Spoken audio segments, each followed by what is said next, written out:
Портал Работник на YouTube. Притиснете лайк, subscribe и удрете на звончето.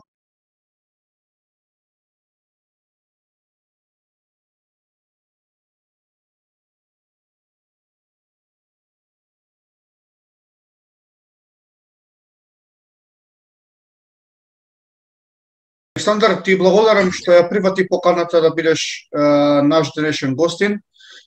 Ние се договоривме за брзо време, денеска се договоривме за денеска и ти благодарам што одвои време.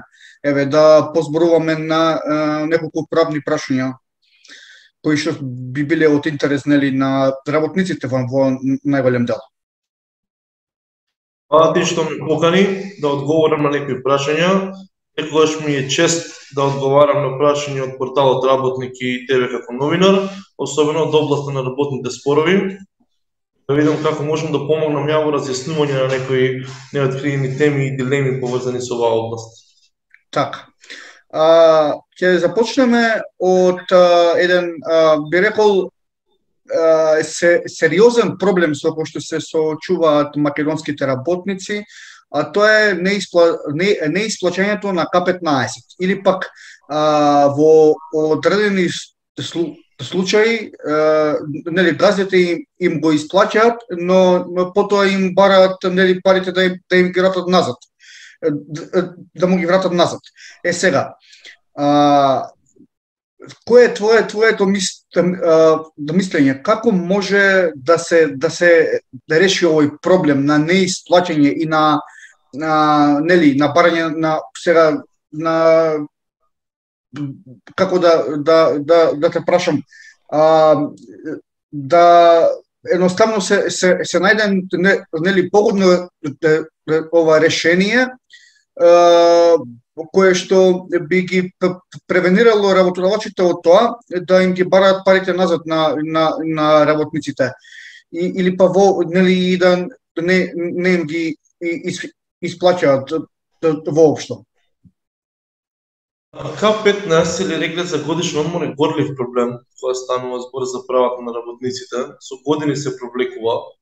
Ние од младата генерација правници или општествени дејци Македонија не знаеме како е доброволно исплаќање на оваа давачка.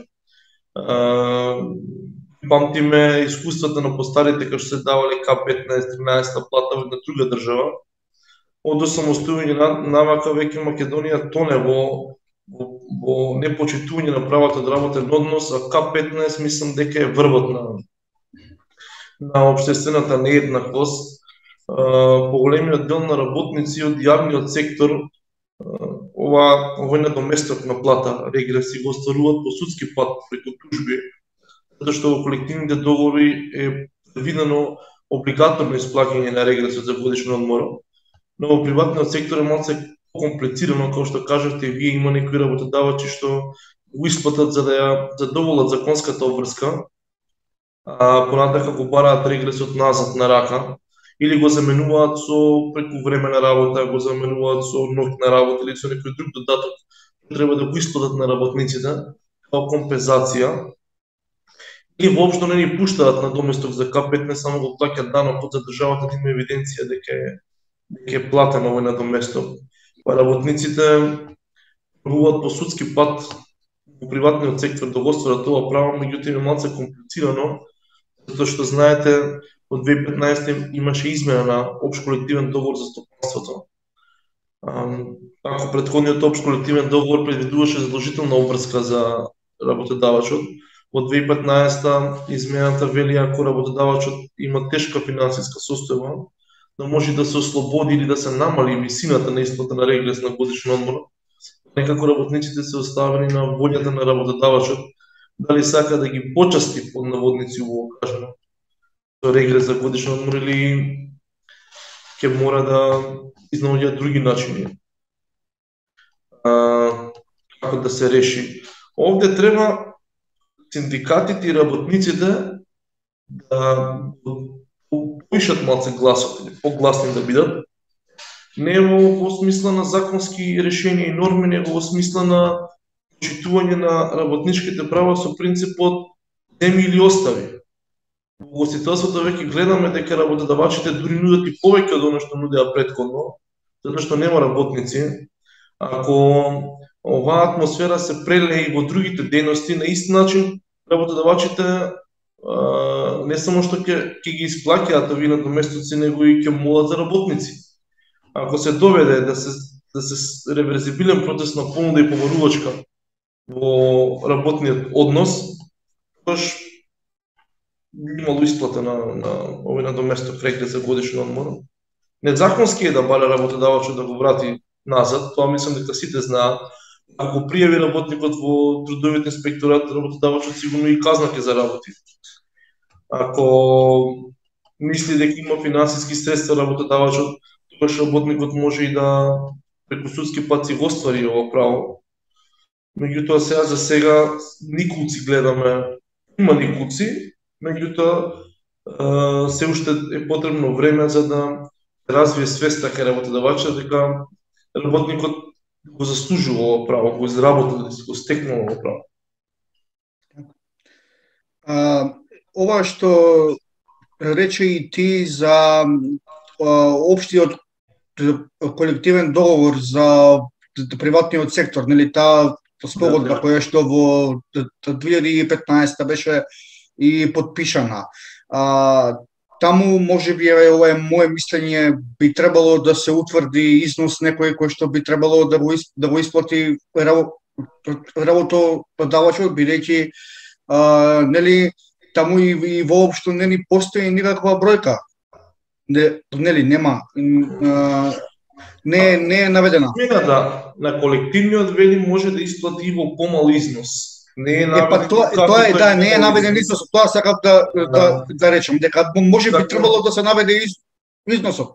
Ја мислам дека законодавецот оставил джентлменски да се договорат синдикатот со работодавачот, да ако навистина работодавачот е во неповолна состојба, да кажеме се случи последниве 2 години да има светска пандемија, па во тие услови би нашле примена можеби овие измени на колективниот договор, секако под услов работодавачот да е честен со бројките, нема работниците, па да го приложи на синдикатот, па синдикатот со своите вештини навистина да утврди дека е тешка состојбата на работодавачот, на некој начин го субвенционира или го потикне за следната година повеќе се создаде вишок приход, од кој што би можело да се надомести и да се даде во надоместок. Меѓутоа, често се случува работодавачите да ги кријат вистинските бројки или да бидеме прецизни од одредени работодавачи ги кријат, да не зборуваме во множина, бидејќи навистина јас разговарав ова зашто го велам, разговарав сега, извини што те прекинав, со председателката на организација на работодавачи и таа искрено си кажа, вика ја и за новиот закон за работни односи им велам на економско социјален совет.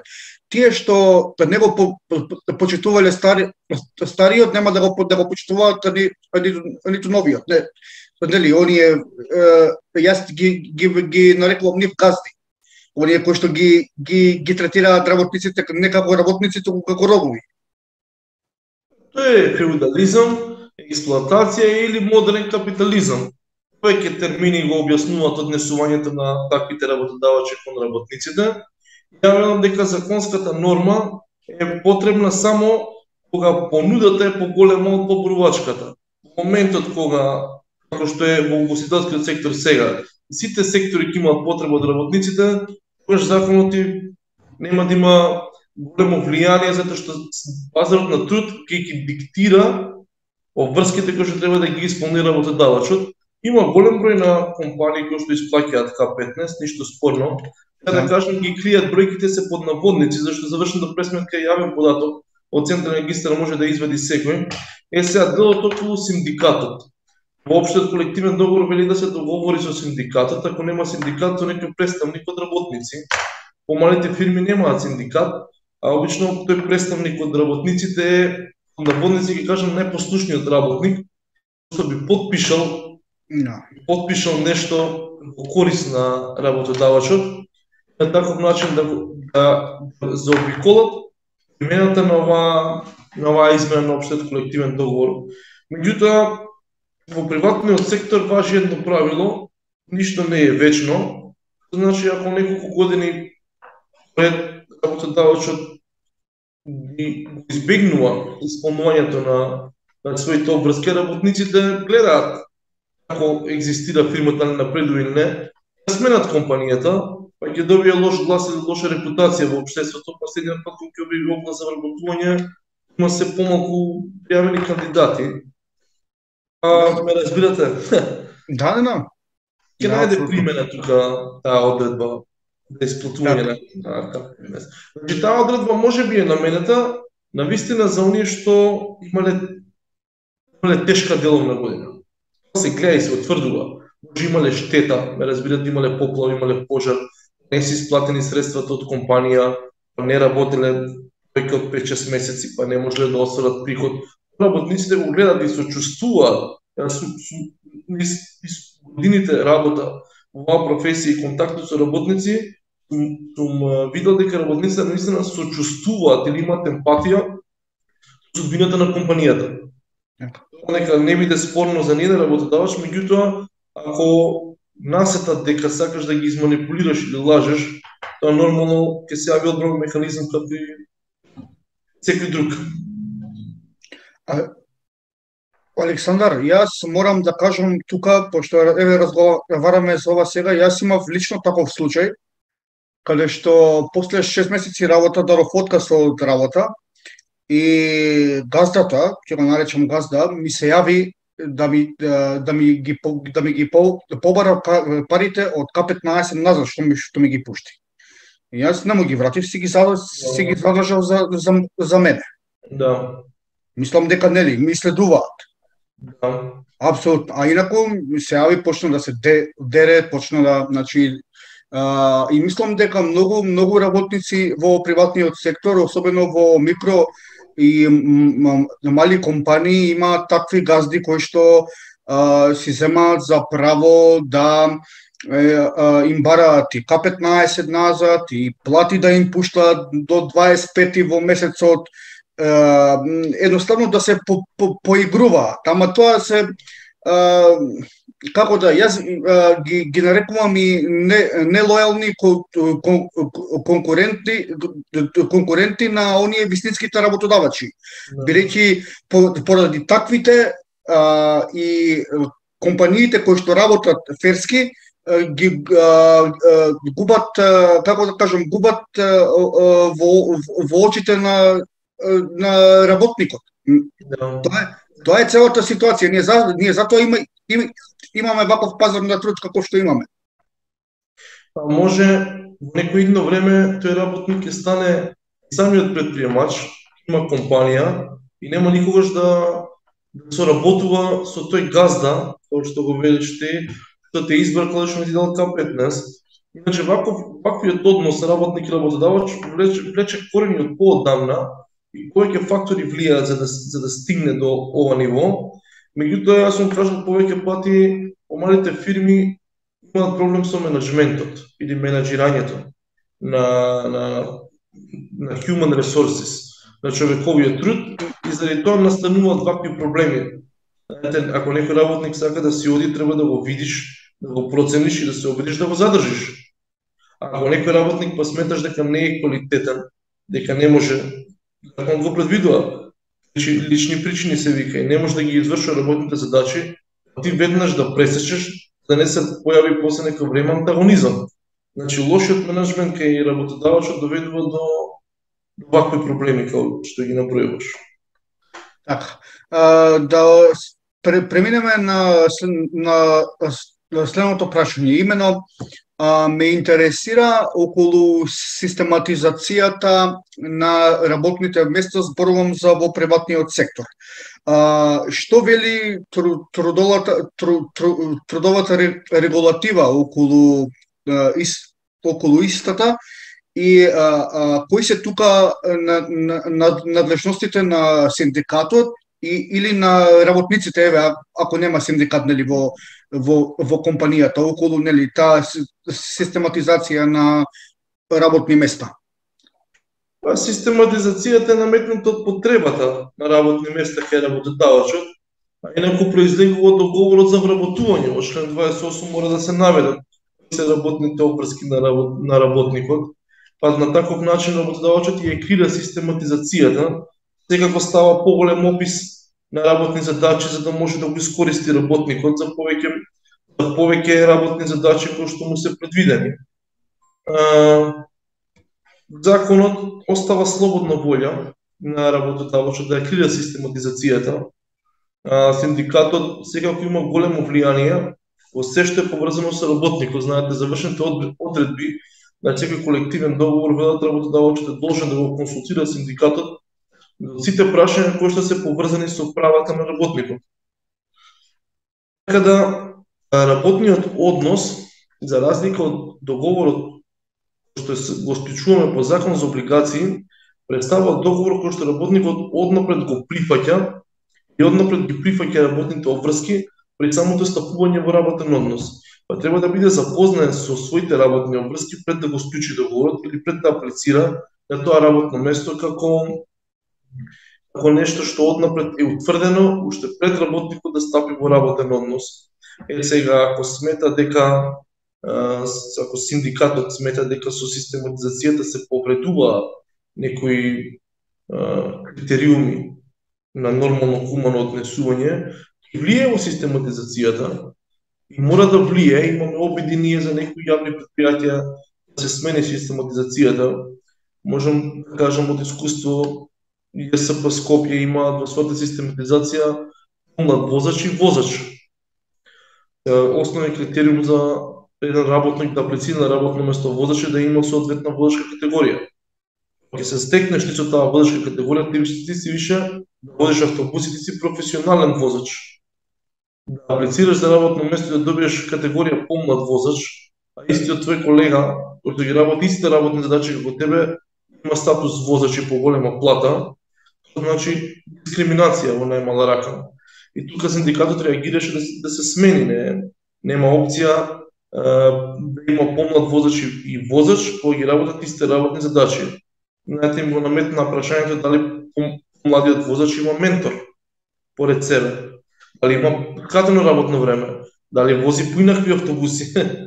Ако одговорот на тие прашања е негативен, тогаш треба да се извади на таков начин се врши синдикална интервенција во систематизацијата, да се останат некои работни места кои што се дискриминаторски, да кажем, се носи одветни или предвидуваат тешки работни задачи, така да синдикатот е многу битен.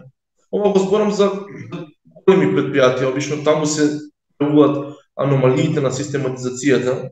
Помалите работодавачи сигурно немаат ни изработено внатрешен акт на систематизација, зборам помали работодавачи до 10 работени. Така да скоро секој си ги знае работните задачи усмено што ќе ги каже работодавачот. Ма тоа дали, например, еве би требало и во тие мали предпријатија, тие мали компании да си има една писмена систематизација. Сега ако сме 10 луѓе, ама да има, за да има, еве да речеме, пишан документ дека вака и вака се работните задачи. Тоа би било подобро и за работодавачот и за работникот. Сега може би и тоа бирократија, не знам како оди таа процедура, но мислам дека нели подобро е кога е нешто напишано. Ти си адвокат, знаеш дека кога имаш нели доказ пишано на хартија е многу полесно, нели, да се не да би било добро, него би било одлично да има систематизација, да тоа го олеснува од главоболки работодавачот.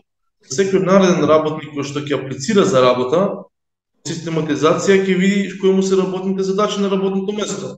Од систематизацијата напишена и платата, па не можеш да дискриминираш еден од друг.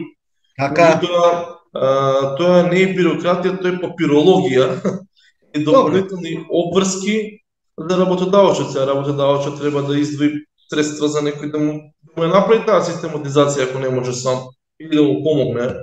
Сега како адвокатска канцеларија ние што се занимаваме со работни спорови, правиме систематизација за работодавачи, оние што сака да ги направат, и после по систематизација и правилник за работа, работодавачот му е многу лесно да санкционира работници кои што не ги извршуваат работните задачи.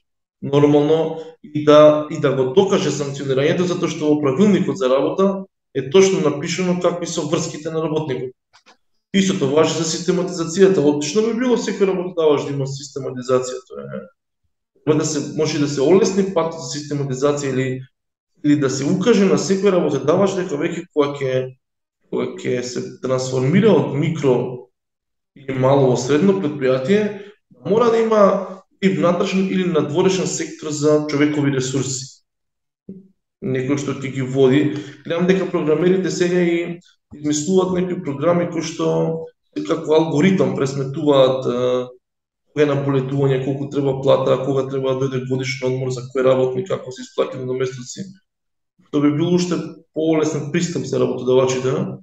Меѓутоа, човекови ресурси како од бизнисот не сме да го занемари никој работодавач.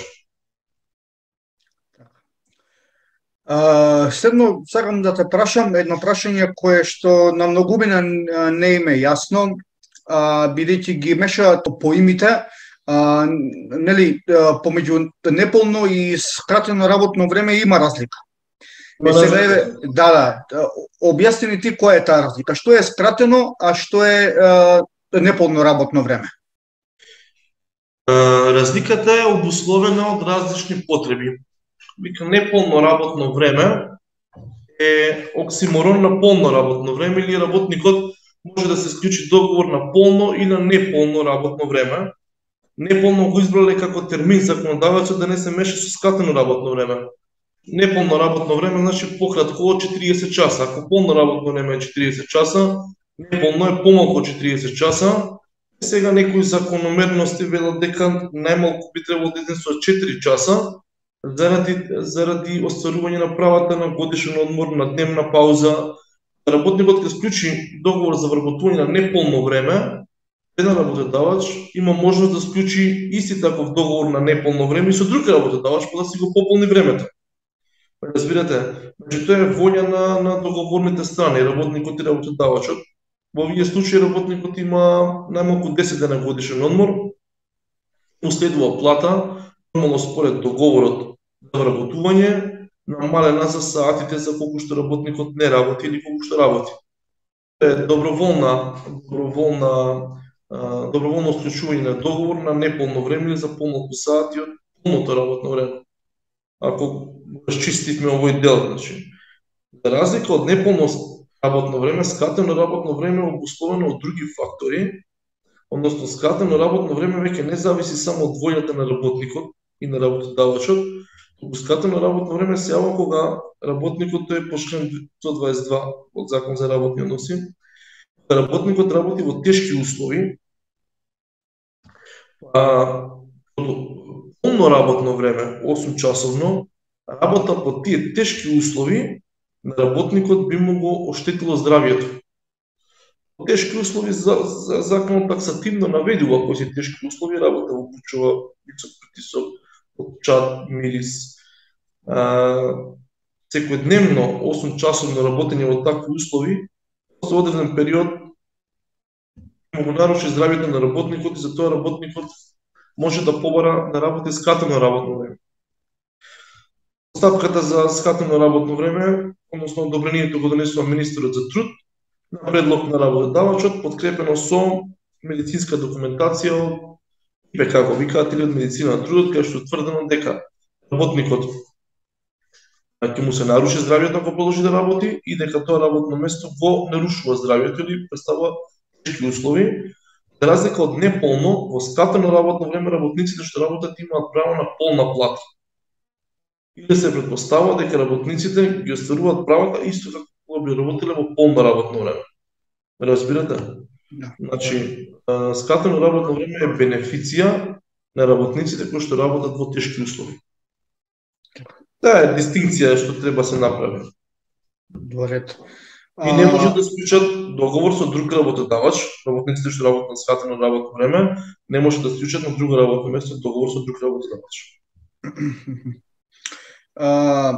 Дали може преку колективен договор на ниво на работодавач или на ниво на гранка да се намали, односно да се предвиди помало работно време од 40 часа во одредена дејност.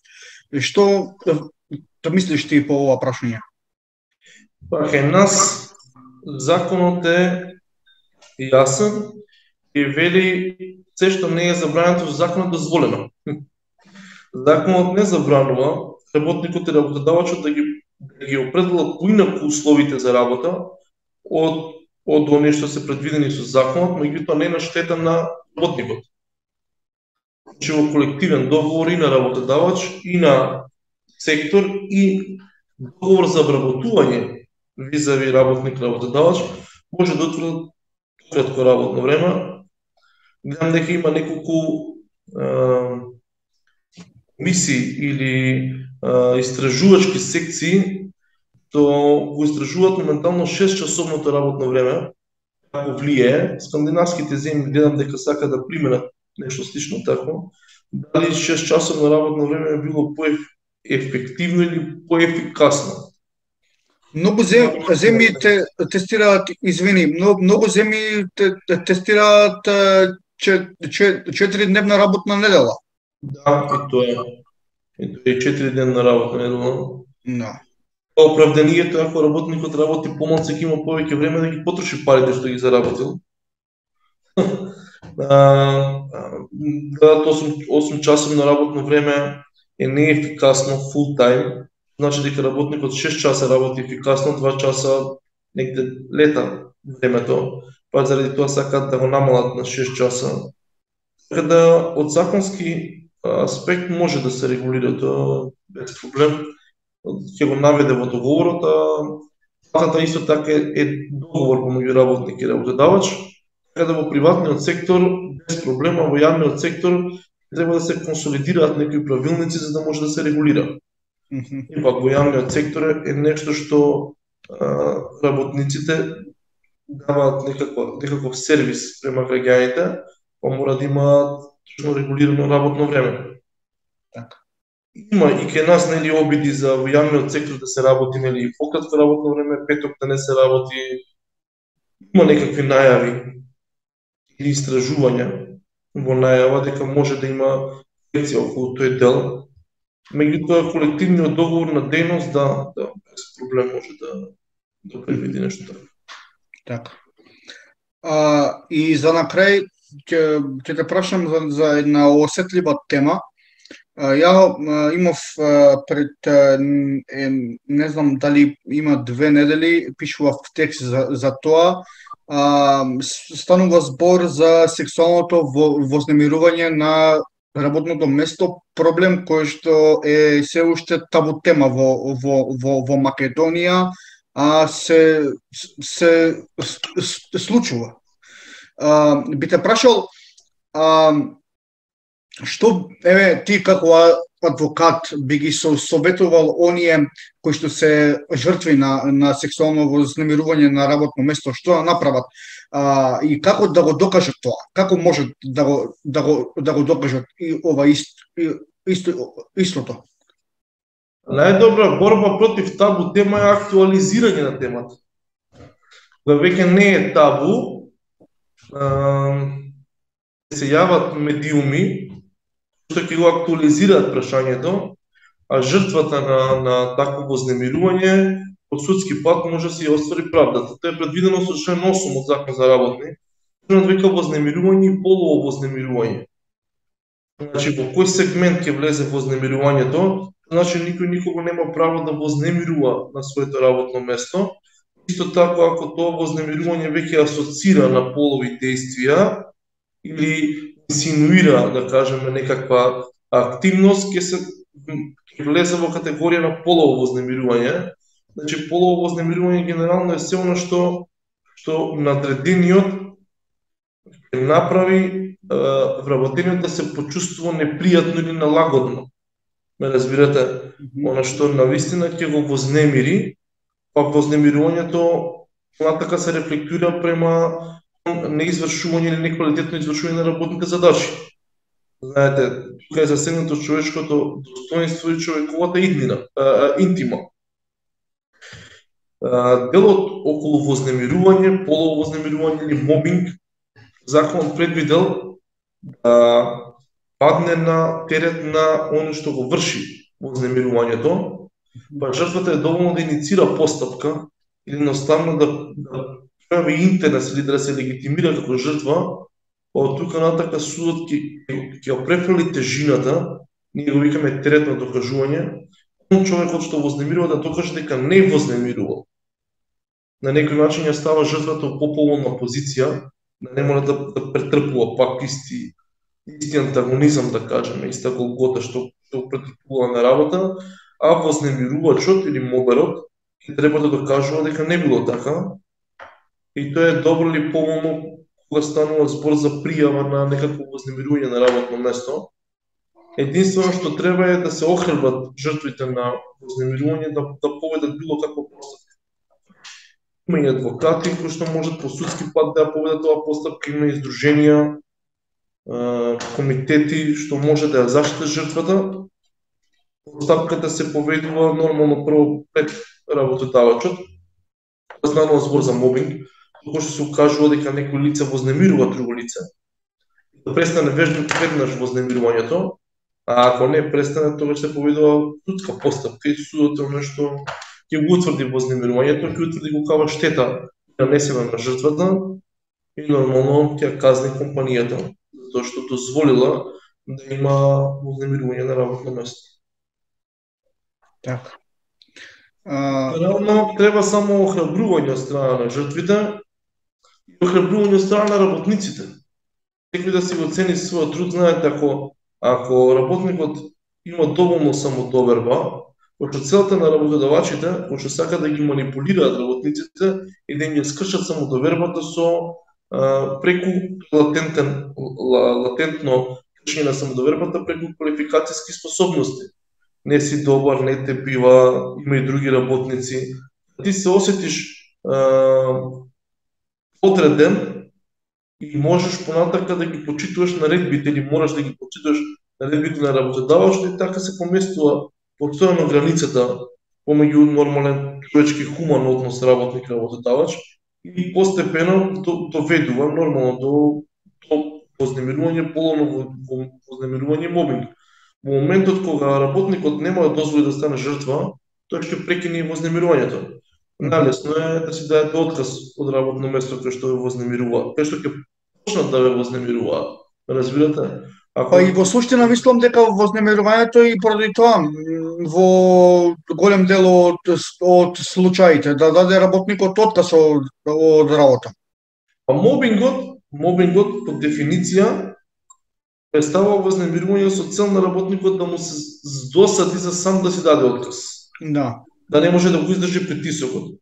Меѓутоа е полово вознемирување, да кажеме, работодавачот сака да го провери работникот дали е способен да даде отказ или не, и ако види дека работникот нема волја или нема карактер да даде отказ, тогаш почнува вознемирувањето или искористувањето. Половото вознемирување може има некоја друга цел, задинска цел, да кажеме. Разбирате? Да. Разлика од класичното вознемирување. Тоа се многу комплицирани, како да кажам, таа е многу комплицирана состојба. Суптилна тема. Суптилна работа. Да. И обично жртвите, знаете, кога ќе дојдат жртвите, веќе треба да дојдат кај адвокат, веќе се они скршени во духот. Ние треба да лекуваме сега нешто. Да. Во почеток за да докажеме да време да почне постапка, дори кога ќе дојдат на нас во канцеларија жртвите, се уште има дилема дали да поведат постапка или не. До моментот дека се одлучат, некој прелиминарен период кај жртвата, кога ќе се одлучи дека сака да го возврати ударот или да му даде отпор на човекот што ја вознемирува, може да се ослободува од тие стеги на вознемирување и продолжува нормална работа. Така. Александар, ти благодарам што одвои време за да го направиме овој интервју, дел од Работник подкаст. И се надевам дека во иднина ќе отвориме уште многу прашања кои што би ги интересирале не само работниците, туку и работодавачите и сите граѓани, нели, бидејќи на крајот од денот Работник е портал кој што е и за работниците, и за работодавачите, и за невработените, така што ќе отвориме и други теми. Барем се надевам дека ќе имаме можност во иднина. Така што ти благодарам уште еднаш. Благодарам и ја на поканата и секојаш кога има потреба, стојам на располагање за разјаснување на вакви теми.